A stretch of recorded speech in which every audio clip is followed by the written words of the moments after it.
మరి ఇప్పుడు ఆ కోట దగ్గరికి వెళ్ళి అక్కడ విశేషాలు చెప్తాం.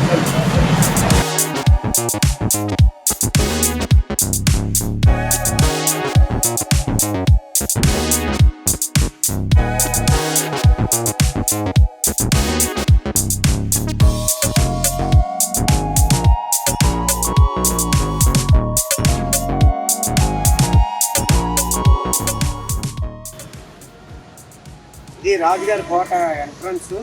మరి రాజుగారి కోటలోకి వెళ్ళాలంటే ఈ దారి అంటేనే వెళ్ళాలి. ఇక్కడ మీకు ఓ తల్లి గురించి చెప్పాలి. ఈ తల్లి కోట సత్తమ్మ తల్లి. ఈ కోటకి ఈ తల్లే అండ దండ కూడానే. ఈ తల్లి చాలా మహిమగల తల్లి. ఈ రాజుగారి కోట పుట్టిన కానించి ఈ తల్లిని ఇక్కడ పూజిస్తూ ఉంటారు. సత్తమ్మ తల్లి అంటారు. ఈ తల్లి సత్తమ్మ తల్లి కోటకి మరి మా చిన్నప్పుడు మా అమ్మ నాన్న రాత్రులు అయితే అసలు పిల్లలు కానీ పెద్దలు కానీ ఇలా రావడానికి కూడా వచ్చేవారు కాదు. ఆ తల్లి చల్లగానే చూసింది. ఈ తల్లి నీడలో అందరం ఈ కోట చుట్టుపక్కల ఉన్న వాళ్ళు అందరం చల్లగా బతికిన తల్లి చుట్టూరు. రాత్రులు 12 దాటిన తర్వాత ఈ తల్లి కోట చుట్టూరు తిరుగుతుంది. ఆ గజ్జల సౌండ్ కూడా మా అమ్మ మా నాన్న చెప్పేవారు. మేము అప్పటికి నిద్రపోయేవాళ్ళం. అప్పుడు ఆ గజ్జల సౌండ్, ఆ తల్లి తిరుగుతుంది. సత్తమ్మ తల్లి దండం పెట్టుకుని పడుకోండి, ఏమీ ఉండదు. ఆ తల్లి మనందరికీ కాపలా తిరుగుతుందని చెప్పి నా చిన్నప్పుడు చెప్పేవారు ఈ సత్తమ్మ తల్లి గురించి. ఈ తల్లి అంత మహిమగల తల్లి. మరి ఈ కోటకి ఈ తల్లి అండ.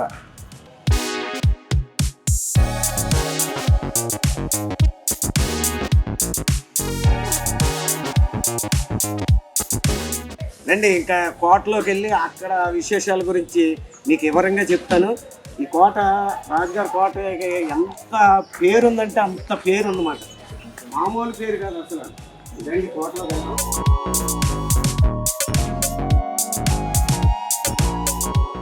ఈ కోట అంతా చూసిన తర్వాత ఈ కోట గురించి చెప్తాను. ఇదిగో అక్కడి నుంచి చూసుకుంటే వెళ్తే ఆ గోడకు అవతల రాజుగారు ఏటాడిన దుప్పులు కానీ లేళ్ళు కానీ అందులో ఉండి ఆ కోట.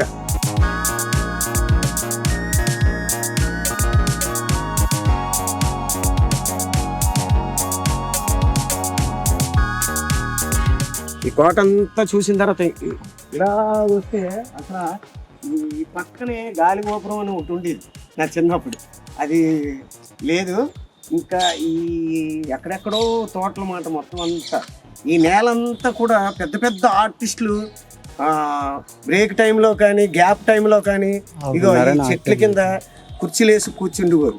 ఈ చెట్ల కింద ఈ కోట అంత ప్రత్యేకత మాట.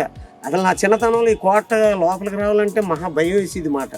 అంత అలాగుండేది ఈ కోట. ఈ కోట మీకు గొప్ప విషయం ఏంటంటే ఇక్కడ ఈ కోటలో నాకు ఒక తెలిసిన కానించి జరిగిన సినిమాలు ఏ సినిమా తీసినా సూపర్ డూపర్ హిట్.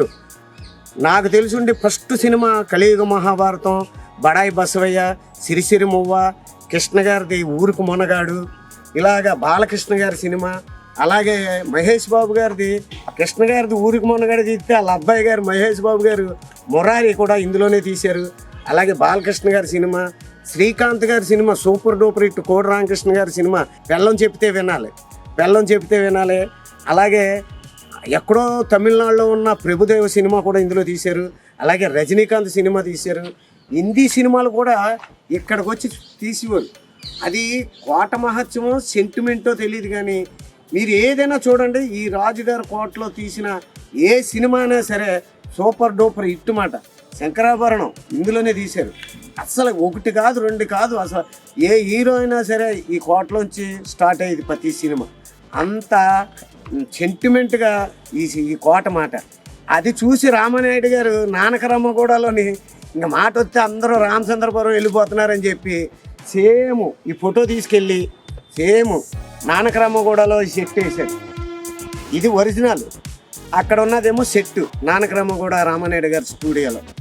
అంత పేరున్న ఈ కోట మాట. ఈ కోట గురించి చెప్పాలంటే అసలు 4, 7, 8, 10 ఎపిసోడ్లు అయినా సరే చెప్పడానికి టైం సరిపోదు. అంత పేరున్నది ఈ రాజుగారి కోట. నా చిన్నప్పుడు బయట ఆయన రాజుగారు ఏటాడిన పులులు లోపల అవి వేసి కడితే ఇలా ఆ నిజం పులులేమో అనుకొని భయపడిపోయి మేము గేట్ దగ్గర నుంచి పారిపోయేవాళ్ళు. రాత్రులు షూటింగ్ జరిగేటప్పుడు కూడా మేము ఆ గేట్ల దగ్గర ఉండి ఆ గోడలు ఎక్కి ఇవన్నీ ఎక్కి చూసేవాళ్ళు. ఫుల్ సెక్యూరిటీ మాట. అంత పేరు సెంటిమెంట్ గల కోట ఏదైనా ఉందంటే మా రామచంద్రపురంలో ఈ రాజుగారి కోట అని చెప్పొచ్చు.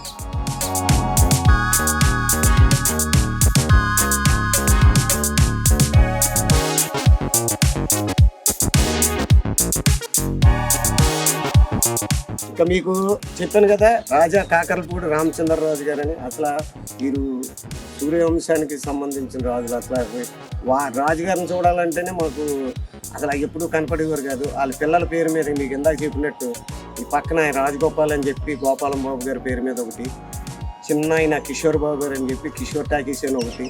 వీరికి చుట్టుపక్కల ఎన్ని ఎకరాలు ఉన్నాయో ఏమున్నాయో తెలియదు. దానమాల కిందే పోయినాయి.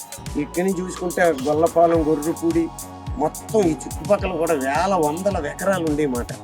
అంత పేరుగల కోట మా ఊర్లో ఉందని మేము గర్వంగా చెప్పుకుంటాం ఎప్పుడు. ఈ కోట ఎక్కడిదే? మా ఊరండి రామచంద్రపురం అండి బాబు, రామచంద్రపురంలో ఉంది మా రాజుగారి కోట అండి అని చెప్పి మేము చాలా గర్వంగా ఈ రామచంద్రపురంలో మేము గర్వంగా చెప్పుకుంటే ఏదైనా ఉందంటే ఈ రాజుగారి కోట.